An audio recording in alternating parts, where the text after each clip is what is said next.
The chaotic screaming in front of the slave market made Colt stop in his tracks.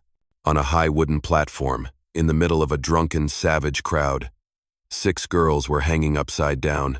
Their bodies were bruised, their backs dripping with blood, and their limbs trembled violently in the sweltering heat. The slave traders had just finished torturing them. They laughed in satisfaction, treating the girls like slabs of meat left out to dry in the sunday. Colt had not planned to stop, but his eyes froze when he saw a strange tattoo on the shoulder of the oldest girl, Sahaya. It was a symbol he could never mistake. The moon wing, a twisted crescent moon deeply etched into her sunburned skin. Colt had seen it before, 3 years ago, on a night when he had been on the verge of death from thirst in the desert when the leader Narev had saved his life. The sand, the heat, the shouting, all of it suddenly faded away. Only that tattoo remained, and Narev's words echoed in his memory. When you see this symbol, remember, the Chiricahua never abandon someone they have saved. On the platform, one of the slave traders shouted, 6 of them! Already tortured. Who's bidding? Colt stepped forward, his eyes cold as steel. He reached into his pocket and threw his last $10 onto the table. The entire market fell silent. No one understood why a strange cowboy would spend money to buy 6 girls on the brink of death. But Colt understood. It was time to settle a debt. Colt helped each girl down from the auction platform, avoiding the stares of a crowd trying to figure out whether he was a madman or a fool. He did not care. The only thing Colt noticed was their ragged breathing, their wrists raw and red from the ropes, and the way the oldest girl, Sahaya, still kept her head held high, even with blood running down her temple. They slipped into an alley behind the market, where a rotting, abandoned warehouse stood forgotten. Colt pushed the door open and led them inside. Light pierced through torn sheets of tin, falling across their bruised, battered faces. Sahaya helped the girls to the ground. The 6 of them curled up like baby birds fallen from the nest. Looking at them, Colt realized the strength in Sahaya's eyes was not something she was born with. It was something forged when you have to grow up too fast to protect those behind you. Colt opened his bag, pulling out some water and 2 strips of clean cloth. "Drink," he said, his voice rough and low. Trembling hands reached up, sipping each drop like they were afraid it was only a mirage. Sahaya looked at Colt, her eyes filled with a wary, fragile hope. "You know this symbol?" she asked, her fingers brushing the moonwing tattoo on her shoulder. Colt froze, not because of the question but because of the sound of her voice. It was exactly like the man from that night, leader Narev, strong and gentle, the kind of voice that would risk everything to save someone else. "I have seen it," Colt said. 3 years ago. The air inside the warehouse seemed to slow. Sahaya sat down in front of Colt, her dark eyes deep and steady. "Then I need to tell you something." She began to speak, her voice even, but tight like something heavy was pressing on her chest. Their father, Chief Narev of the Chiricahua tribe, had been ambushed by desert raiders. He had drawn their attention so his children could escape, but he was killed in the end. Afterward, the raiders captured her 5 younger sisters, Lyra, Tasi, Mavi, Naru, and Naya. Sahaya tried to slip away to get help from the village, but was caught and tortured as a sample item to raise the price during the auction. She went quiet, her hands clenched so tight they bled. I waited for someone to come. I waited for a bit of luck. But no one came. Then she looked straight into Colt's eyes, until I saw the way you looked at this tattoo. Colt sat still, his eyes growing darker. In his mind, the memory of that desert night returned when he was dying of thirst, and Narev knelt beside him, offering water to a stranger and saying, "The Chiricahua never abandon one of their own." Colt took a deep breath, as if swallowing the rage rising in his chest. "Where are they?" "Devil's Cut," Sahaya answered. "Where the red rocks rise like walls and the wind howls like wolves. They are resting the girls there tonight. Tomorrow morning they split them up and sell them off." Colt stood, reloading his Winchester rifle. "I owe your father my life," he said. "Now I repay that debt." Sahaya looked at him, and her eyes held more than gratitude. They held a fragile belief, not yet daring to hope.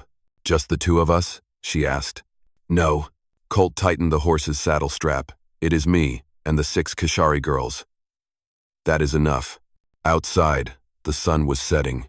Inside that dark warehouse, A journey had just been decided, a journey written in blood. The desert wind kicked up a wave of red sand as Colt and Sahaya stepped out of the warehouse. The sky had turned a burning bronze.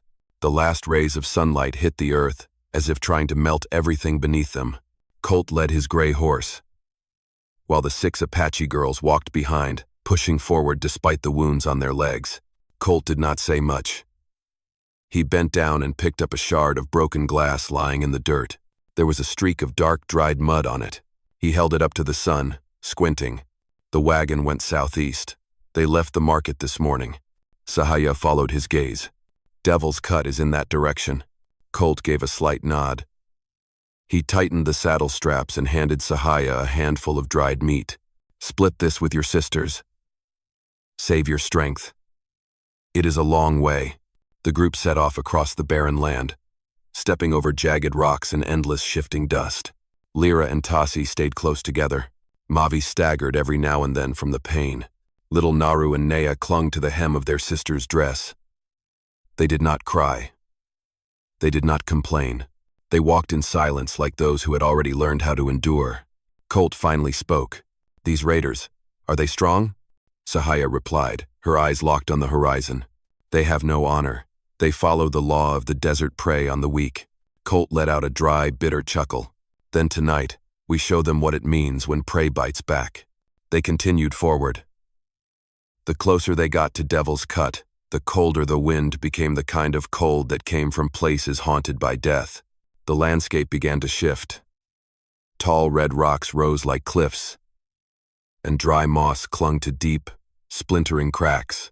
Ahead of them, the canyons twisted and turned like the open jaws of some ancient beast. Sahaya pointed ahead. There, Devil's Cut. In the shadow of the setting sun, the place lived up to its name, a deep, narrow wound in the earth, so tight that even light struggled to reach inside. Colt crouched and examined the ground. Fresh wagon tracks, still warm ashes, the familiar smell of strong liquor and salted meat from the raiders. They are close, Colt said. No doubt about it. Behind him, Mavi asked in a shaky voice, Do you think we can really do this? Colt stood and looked at all 6 girls, his gaze steady and firm. I have been unsure about many things in life, but there is one thing I know for certain. He pulled out his Winchester, the safety clicking into place with a sharp snap. Your father saved me from death. Tonight, I save his family. Sahaya looked at Colt for a long moment, then nodded. Then tonight, we go down there. Colt led the group into a narrow crack between the rocks, hiding beneath the growing shadow of night. He studied the path, the wind's direction, each cluster of stones that might echo the sound of footsteps. As darkness fell, Colt knelt on one knee, facing them all. No one gets left behind. No noise. When I give the signal, run. Sahaya placed her hand on the hilt of her Chiricahua blade, her eyes sharp and cold, forged in the fire of vengeance. Devil's Cut will hear our voices, but they will be the last sounds those raiders ever hear. The wind howled harder. The night sky cracked open, revealing a blade-thin sliver of moonlight. Colt gave the signal, and the group began to crawl down into the ravine, stepping straight into the den of the human hunters. Night fell fast, like a black blanket thrown over the desert. Colt lay flat against the ground, his ear pressed to the cold sand. The wind howled through the canyon, blending with the scraping of stone, but beneath it all, he could hear it. The slosh of spilled liquor, drunken laughter, and the clash of metal. They were right below. Colt gave a signal with 2 fingers. Sahaya nodded. The 6 Kashari girls hugged the rock wall, trembling with nerves, but their eyes were lit with resolve. The raiders' camp appeared below, nestled deep in the canyon like a pit of fire. 3 flickering campfires lit up the flushed faces of men, drinking, playing cards, and shouting. 6 hide tents formed a loose circle. Nearby, horses were tied in a crude rope corral. Most important of all, one tent stood apart, darker than the rest, with 2 wooden stakes planted at its entrance, a mark used to signal valuable cargo. Sahaya whispered, My sisters must be in there. Colt nodded, his eyes sharp as a freshly honed blade. Wait while I take care of the guards. 2 men sat in front of the main tent, hands resting lazily on their guns, heads nodding like they were about to fall asleep. Colt crept in from behind, his steps blending with the wind. He crouched low and tossed a pebble to the right. The faint clack made one of the guards snap upright and turn. One swift strike with the knife. The second guard barely had time to turn before Colt grabbed him, silencing him with a blade between the ribs, clean, quick, deadly. No scream, just one strangled breath. Colt gave the go signal. Sahaya crawled straight to the dark tent. She pulled her knife and slit the bottom edge, slipping inside. Lyra, Tasi, Mavi, Naru, and Naya were tied to wooden stakes, cloths stuffed in their mouths, their faces bruised but their eyes still alive. A gasp broke the silence. "Sister, you really came." Sahaya cut the ropes and embraced each of them. Outside, Colt stood guard at the entrance, ears tuned to every sound. The raiders still laughed around the fires, but a few were starting to stagger to their feet. Time was running out. "Move," Colt commanded, his voice low and sharp. The group crawled out of the tent, hugging the canyon wall. But just as they neared the escape route, a drunken raider stumbled out of a tent, pants half pulled up. He rubbed his eyes, then spotted the girls pressed against the rock. He opened his mouth. Colt's knife flew into his throat before he could shout, but the body hit the rocks with a heavy thud, loud enough to shatter the silence. Another man looked up from the fire. "Hey, you guys hear that?" Colt yanked the group into motion, but they had barely taken 10 steps before a gunshot rang out. "They are escaping. Get them." The canyon exploded. Bullets ripped through the air. Sparks flew from stone. Screams echoed like demon breaking loose. Colt took the rear, firing back one shot at a time. Sahaya led her sisters through the darkness. The escape had begun wild, blazing, and with no way back. "Thank you for being here with me. Let us know where you're watching from. And if this story touches your heart, please subscribe to support me. I just hope you're safe and happy wherever you're listening to this story." The entire canyon of Devil's Cut erupted like a barrel of gunpowder set aflame.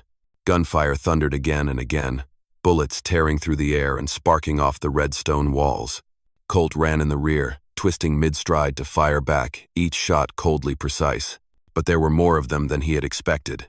The liquor in their blood made them reckless enough to charge forward without fear. "Run! Do not look back!"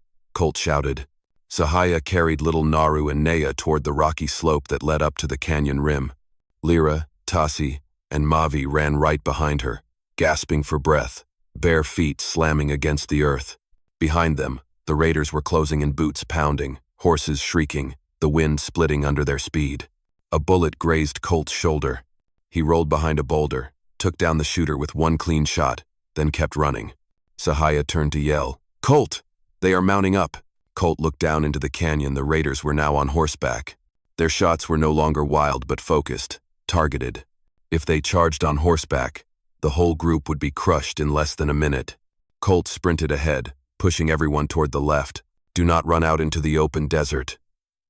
They have horses, we do not." "Then where do we go?" Lyra shouted. Colt pointed toward a narrow, jagged crack along the rock face like the open mouth of a stone serpent. "Devil's Hollow. We lead them in there." Sahaya understood instantly. "A terrain trap." "Exactly. I hunt better in a cage." They dove into the narrow passage. Sharp stones slashed at their feet, their breathing now sharp and jagged like knives. Behind them, the raiders screamed like beasts driven mad. The new leader, a blond man with a dragon tattooed across his face, yelled out, "Cut them off. Do not let them into the hollow." 3 riders surged ahead, gaining fast. Colt spun and fired one bullet straight through the chest of the first man, flinging him off his saddle. The other 2 charged, guns blazing, shouts echoing off the stone. Sahaya shoved her sisters tight against the canyon wall. Colt leapt onto a small outcropping and dropped to his belly, aiming. One shot, the second horse collapsed. The last raider jumped from his saddle and returned fire, the bullet slicing across Colt's neck like a streak of cold flame. Colt hissed through his teeth, "Go, I am right behind you." The group kept running. Their hearts pounded like war drums. Naru stumbled, her knee scraped open and bleeding. Colt swept her into his arms without slowing, as if she weighed nothing. The sound of hooves grew louder, echoing like thunder trapped inside stone. Sahaya shouted, "We are close to the hollow." Colt nodded, jaw clenched. "Hollow is the only place I have a chance 10 against 1. I still walk out." They reached the edge of Devil's Hollow, a wider canyon than Devil's Cut, with sheer walls perfect for sniping. The moon cast a silver glow, lighting every jagged edge. Colt set Naru down, breath ragged. Take them into that crevice. Keep them quiet. Sahaya gripped the hilt of her knife. What about you? Colt looked back toward the path they had just climbed where the raiders' torches were racing forward like a stream of fire. I stay here, he said, to greet them. The night wind howled. Devil's Hollow was about to become a battlefield. Devil's Hollow opened up ahead like the ancient jaws of a stone beast, wide and waiting to devour anyone bold enough to step inside. The cliffs on either side rose so high that only a sliver of moonlight cut through, just enough to reveal the thin mist and jagged rocks scattered along the ground. A perfect place for someone who knew how to use it. Colt did. He led the Apache girls into a narrow crevice hidden on the right side. Do not step out until I call for you, Colt warned. Naru and Nea clung to each other, trembling. Mavi struggled to steady her breath. Sahaya placed a hand on Colt's shoulder, her gaze hard as stone. You are not alone. Colt touched her hand briefly. A silent nod in place of thanks, then turned away. He climbed quickly up the left wall of the canyon, to a large outcrop jutting over the battlefield below. Lying flat against the rock, the only sound was the pounding of his heart blending with the wind screaming through the gorge. Below, torchlight began to appear like a stream of fire crawling into the den. Come out, you desert rats, one of them shouted. Horses whinnied, kicking up stone and dust. The raiders had split into two lines, guns ready, mouths full of curses. Colt closed his eyes for 1 second. Forgive me, Narav. Tonight, more blood will flow than honor. He opened his eyes, placed the barrel of his Winchester on the rock. The lead rider raised his lantern and Colt pulled the trigger. Boom! The bullet ripped through the air, drilling through the man's forehead like a grain of sand hurled by death itself. He dropped from the saddle, the lantern shattering, flames flashing across his horse's face and sending it into a frenzy. He is up there, take cover! Chows erupted.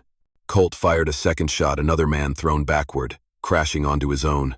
Third shot straight through the upper arm of a burly raider, who roared like a wounded bull. From her hiding spot, Sahaya watched, her grip on the Kashari blade tightening. Her eyes burned like embers feeding a growing fire. The blond man with the dragon tattoo who had claimed leadership by killing Narav roared, "Get up there and kill him. 3 of you, with me." 3 raiders broke off and began scaling the left wall. Colt saw their shadows crawling up toward him. Good, he muttered.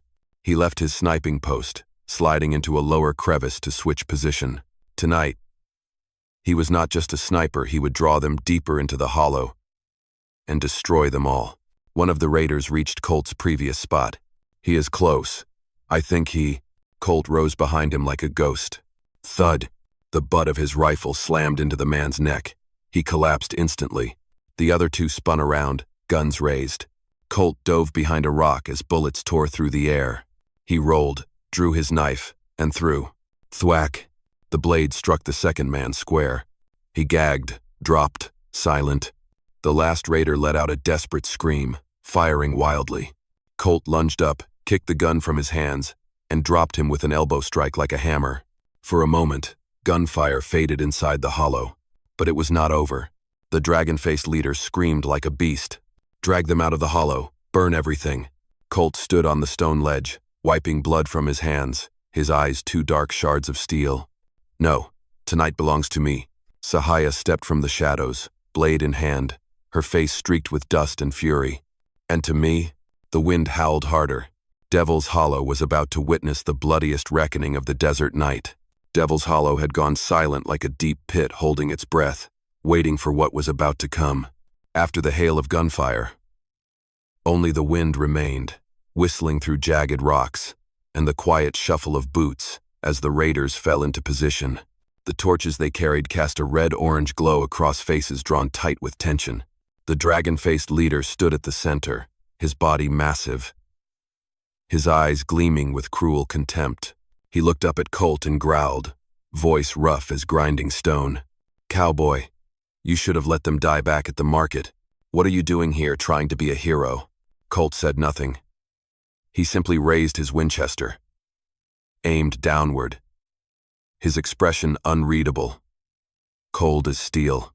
The leader laughed. the sound echoing off the canyon walls. "You are good.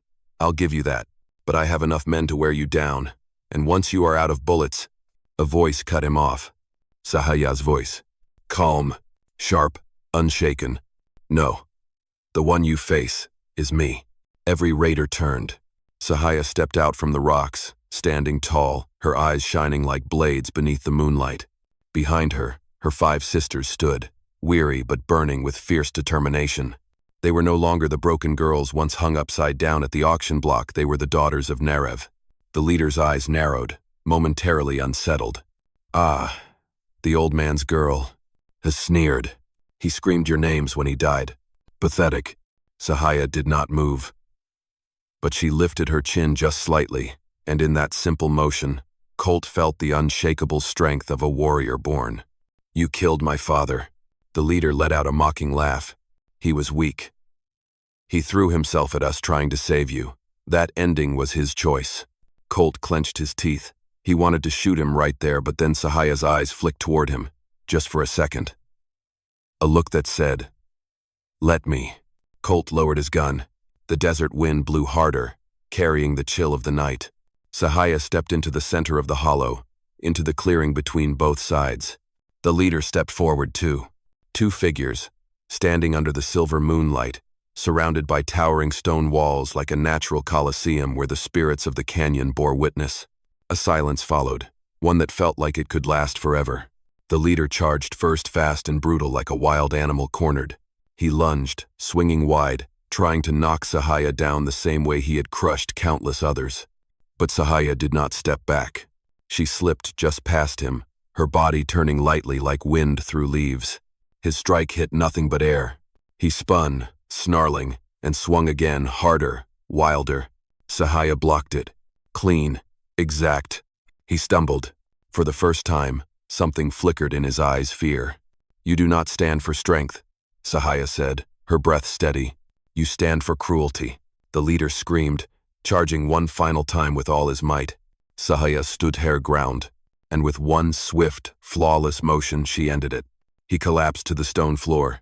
Colt descended from the rocks, watching Sahaya still standing there, her shoulders trembling not from fear, but from the weight of the pain she had finally laid down. Her sisters rushed to her, wrapping their arms around her, and the hollow seemed to exhale, releasing the breath it had been holding all along. Colt said quietly, "It is over." Sahaya gripped her blade, her eyes still burning. "No. Now, we bring each other home." Dawn slowly crept over the red rocks to the east.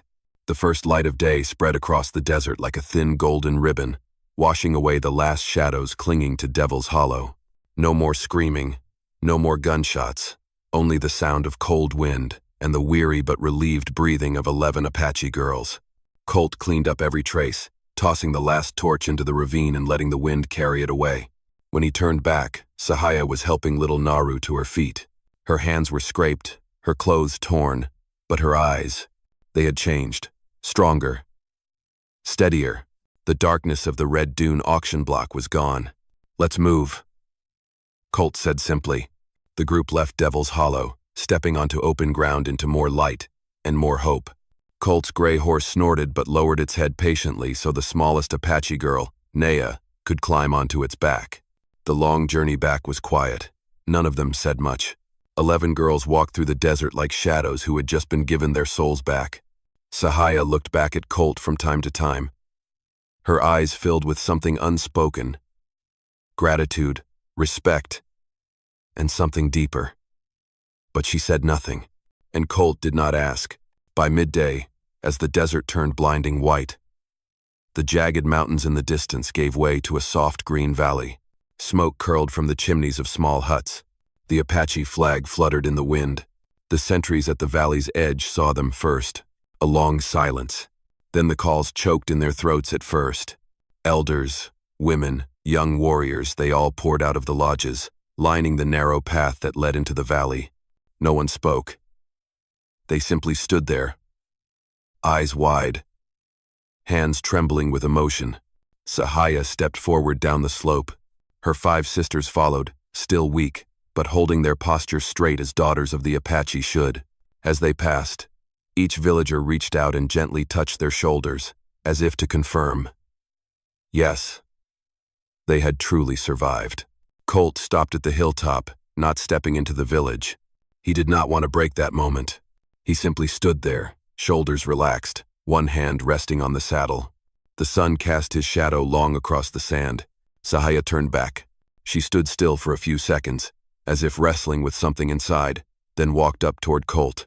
"You brought us home," she said quietly. "Not just our lives, but our honor." Colt dipped his head. "That is what your father did for me. I only returned the favor." Sahaya wanted to say something else, but the wind caught her words and carried them back toward the village. She looked at Colt for a long moment like she wanted to remember this image, then stepped back. "Our people owe you. A debt paid in blood and sand." Colt smiled, a rare, faint smile, softer than the sunlight. "I take nothing. The debt is settled." Sahaya nodded, her eyes glowing with something she could barely hold back. Then, "Ride safe, Colt Heron." Colt turned, mounted his gray horse. He did not look back. He did not need to. The desert stretched wide before him, and behind him the wind and dust curled into a narrow ribbon in the Sunday. His shadow faded, smaller and smaller, until it vanished into the golden haze of the wild frontier. A cowboy rode on. No love, no promises, just freedom, and a debt that had been repaid the right way. Narrator's note: out here in the Wild West, where people often answer each other with violence and fear, there are still moments that soften the human heart. Colt Heron did not save them for glory. He did not wait for a reward. He certainly did not do it for something in return. He did it for one rare and simple reason: because he could not let what is good be buried beneath hot sand and dried blood. Sahaya and her sisters did not survive by luck. They survived because one man had the courage to step out of the shadows and choose to do what was right when no one asked him to. It has been a blessing having you here. I truly hope that wherever you are in the world, you are safe and happy. I love you, my dear listeners of Wild West Storytelling. Let me know what you felt about this story. Leave a comment below. Type the number 8 if you enjoyed this tale. And do not forget to subscribe to the channel for more gripping stories from the American frontier.